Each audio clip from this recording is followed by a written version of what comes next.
Untuk video kali ini, kita akan membahas organ pada sistem ekskresi, yaitu ginjal. Buang air kecil merupakan hal lumrah yang dilakukan oleh manusia. Zat yang dikeluarkan saat buang air kecil, yaitu air kencing atau biasa disebut urin. Tapi pernahkah kalian berpikir, bagaimana tubuh memproses air yang kita minum hingga menjadi urin yang kita keluarkan saat buang air kecil?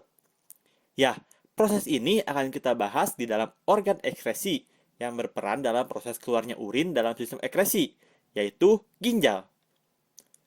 Apakah kamu mengetahui fungsi ginjal? Ya, ginjal berfungsi untuk menyaring darah yang mengandung zat sisa metabolisme dari sel di seluruh tubuh. Ginjal terletak di kanan dan kiri tulang pinggang, yaitu di dalam rongga perut pada dinding tubuh bagian belakang atau dorsal. Ginjal sebelah kiri letaknya lebih tinggi daripada ginjal sebelah kanan. Ginjal memiliki bentuk seperti biji kacang merah. Warna merah ginjal dikarenakan banyak darah yang dimasuk ke dalam ginjal. Darah akan masuk ke dalam ginjal melalui pembuluh arteri besar dan akan keluar dari ginjal melalui pembuluh vena besar. Coba kalian perhatikan gambar ginjal yang dipotong melintang berikut. Bagian luar disebut korteks renalis atau kulit ginjal. Di bawahnya terdapat medula renalis, dan di bagian dalam terdapat rongga yang disebut rongga ginjal atau pelvis renalis. Ginjal lebih kurang 1 juta alat penyaring yang disebut dengan nefron. Coba kalian perhatikan gambar berikut.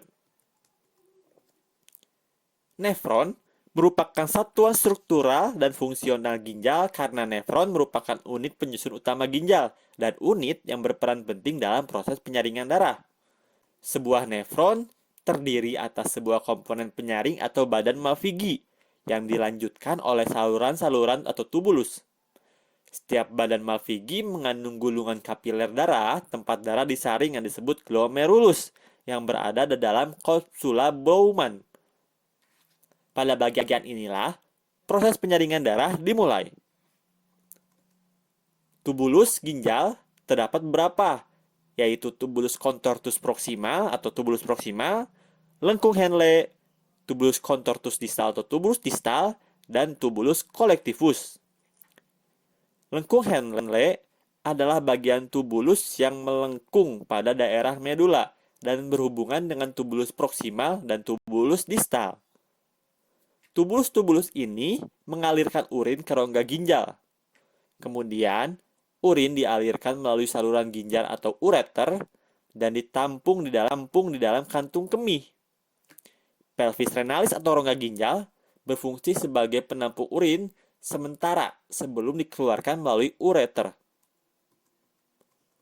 Ginjal berperan sebagai alat ekskresi dengan cara menyaring darah hingga zat-zat sisa yang terdapat di dalam darah dikeluarkan dalam bentuk urin. Dalam proses penyaringan darah tersebut hingga terbentuk urin akan meliputi beberapa tahap atau lebih tepatnya 3 tahap, yaitu tahap penyaringan atau filtrasi, tahap penyerapan kembali atau reabsorpsi, dan tahap pengumpulan atau augmentasi. Lebih detailnya, kita bahas ketiga tahap tersebut. Yang pertama, tahap filtrasi. Pembentukan urin dimulai dari darah, mengalir melalui arteri aferen ginjal, masuk ke dalam glomerulus yang tersusun atas kapiler-kapiler darah. Ketika darah masuk ke glomerulus, menjadi tinggi sehingga mendorong air dan zat-zat yang memiliki ukuran kecil keluar melalui pori-pori kapiler dan akan menghasilkan filtrat, yaitu cairan hasil penyaringan tersebut.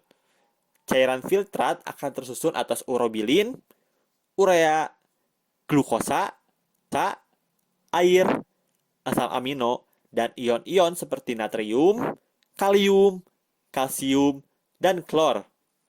Filtrat selanjutnya akan disimpan sementara di dalam kapsula Bowman. Darah dan protein akan tetap tinggal di dalam kapiler darah karena tidak dapat menembus pori-pori glomerulus.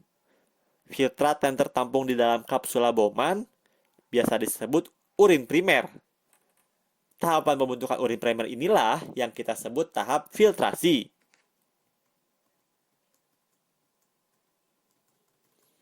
Yang kedua, tahap reabsorpsi. Urin primer yang terbentuk pada tahap filtrasi masuk ke tubulus proksimal. Di dalam tubulus proksimal, terjadi proses penyerapan kembali zat-zat yang masih diperlukan oleh tubuh yang disebut tahap reabsorpsi. Glukosa, asam amino, ion kalium, dan zat-zat yang tubuh akan diangkut ke dalam sel dan kemudian ke dalam kapilyer darah di dalam ginjal. Cairan yang dihasilkan dari proses reabsorpsi disebut urin sekunder. Urin sekunder masih mengandung air, garam, urea, dan urobilin. Urobilin inilah yang akan memberikan warna kuning pada urin. Sedangkan urea yang akan menimbulkan bau pada urin. Jadi urin yang dihasilkan oleh kita yang akan berwarna kuning dan akan menimbulkan bau itu berasal dari urobilin dan urea. Urin sekunder yang terbentuk dari proses reabsorpsi selanjutnya mengalir ke lengkung Henle, kemudian menuju tubulus distal. Selama mengalir di dalam lengkung Henle inilah, air dalam urin sekunder juga terus direabsorpsi, sedangkan urea hanya sedikit yang akan diserap kembali.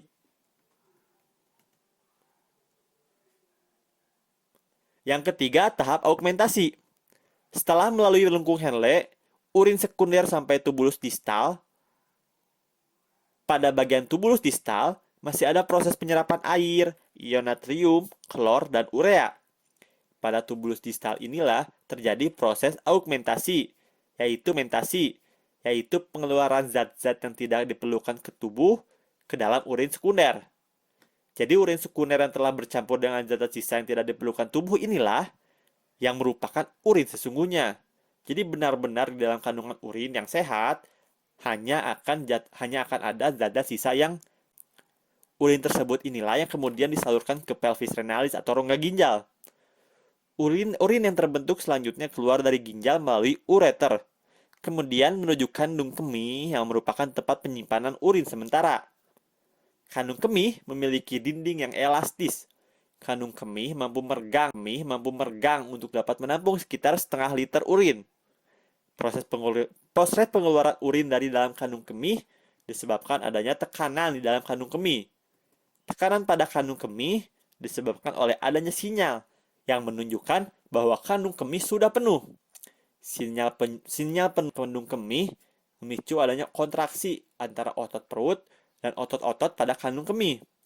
Akibat kontraksi inilah, urin dapat keluar dari tubuh melalui ureta. Jadi, tahapan-tahapan dari terbentuknya atau dari darah, zat-zat dalam darah yang akan dikeluarkan bersama urin, yang merupakan zat-zat sisa yang dalam tubuh tidak akan berguna lagi, tadi sudah dibahas melalui tahap filtrasi, reabsorpsi, dan augmentasi. Jadi proses pembentukan urin di dalam ginjal melalui tahap-tahap tersebut yang telah kita jelaskan. Tetap kalian bahas, tetap kalian cerna dan catat, dan tetap semangat belajar.